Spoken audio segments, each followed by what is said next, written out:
Hi, my name is Corey Vignola. My pronouns are she, they, and I wanted to explain a little bit of the name behind Open the Stigma. Back in 2017, I began my greatest love affair with honeybees, and something that immediately struck me by the the essence, their beauty, their character was a lot of the camaraderie and the selflessness and reciprocity that the hive builds upon. Bees, despite having a queen, live within a democracy. So every choice and decision that they make is by connecting and communicating. Bees are some of the most wonderful communicators, despite not really having any eardrums. They communicate a lot through other senses, through vibration, through dance, through their vision, through smells and taste. And bees go through four different periods of life. Their very final is all about take what they've spent, building within the hive, going through being milkmaids to being builders to being defenders of the hive, to then finally going out and collecting and resourcing for the hive. And so, even though they might not be the ones who benefit from the nectar or the honey and the storage, they too were able to connect from the bees that went before them, and they're leaving this legacy. And so the name stigma comes because as bees travel from flower to flower, they often come to a resource and will check a flower out and kind of bury their head into pollen, getting it all over their little hairs that are all over their bodies. And when it comes to getting the nectar, because the nectar is what is basically is converted into honey. And so what they'll do is they'll kind of bite onto the flower for stability because it's windy and there's earth elements. And what they'll do is they'll bite, they'll grasp onto the pistil, and the stigma is the very center piece. And the bee will kind of vibrate and then lower her tongue deep, deep, deep, deep down and begin to suck out all of the nectar that is in the storage of the flower. And a flower normally regenerates its nectar every 24 hours. But, anyways, during that process, as the bee is slurping and collecting all the yummy juices within through the stigma, once that stigma is open, there's a simultaneous process where all of the pollen that was kind of on her head is beginning to fall deep down the stigma. And because of that, that's kind of like an egg being fertilized because a flower needs fertilization for it to continue to bloom, right? We could have a pear or a peach tree that just has flowers, but unless they're pollinated and fertilized by different pollinators, honeybees being one of them, then we won't get that fruit that's so delicious. And so cross-pollination, I think, is necessary, and it was something that I called my honey at the time when I was a beekeeper, because that that was what kind of created this abundance and resource.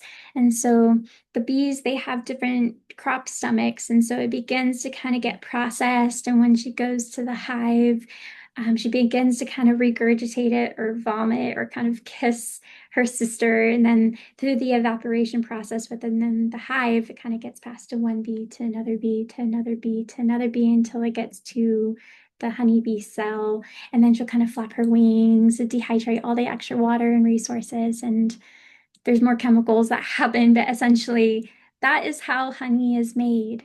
And so when I was thinking about my practice and throughout the years, how my relationship with the honeybees has always been a core part of Corey, I was really sitting with like, what did I want to call my practice of becoming a therapist? And was it going to be therapy with Corey? Was it going to be something else? But Open the Stigma just still felt really salient to me because I think therapy invites us in the same way to be in this symbiotic exchange within human contact and relational approach. And I think that this is a really interesting time that when we talk about mental health, there's so much stigma around it. And I mean, within the last 5 years since the pandemic, we have seen the ways in which people talk about mental health drastically changing.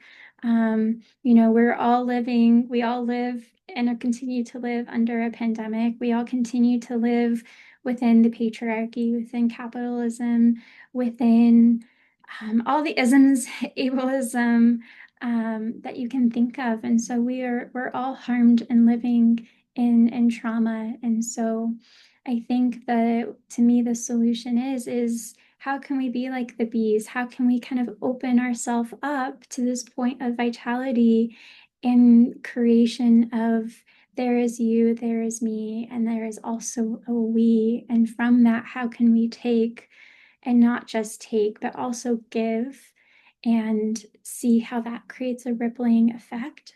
So some of my vision with Open the Stigma is not only meeting folks with where they're at in one-on-one relational approach, but creating group therapy sessions, walking sessions, having conversations with other people in the field as well.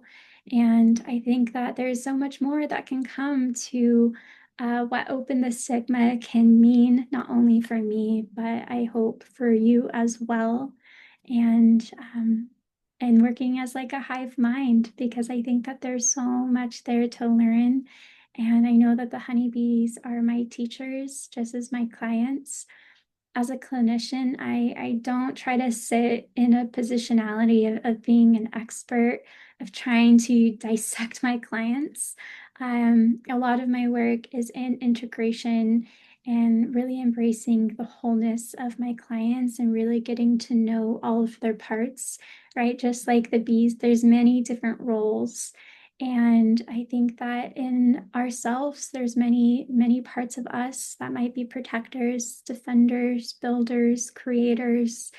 And sometimes a part might be more in the front seat. And so it's how do we kind of come home to our true self and work in wholeness and alliance and choice.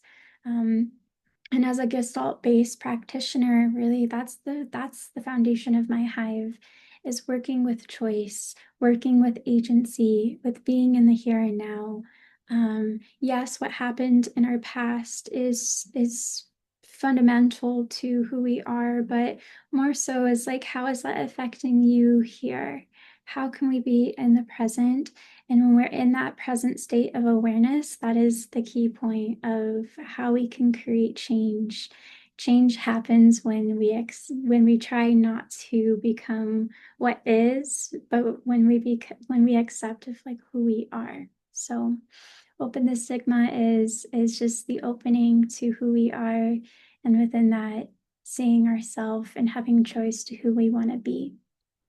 Thank you for listening. And if you are more excited and enthusiastic to being a part of Open the Stigma, there's ways to support, such as joining my Substack. I'm going to be creating more and more videos with having conversations with other folks in the mental health field. Those who want to help open the stigma within conversations. There's a lot of exciting things happening right now within the healing industry, within mental health, that I'm excited to talk about. And again, I'm not an expert, but I have been in this field for 3 years, practicing for two, and I hope that I'm always going to continue to be learning. I just as much as like I think within my grief work, right? There is no end point to healing. There is only expansion and integration and more ways that we can continue to be with our wholeness.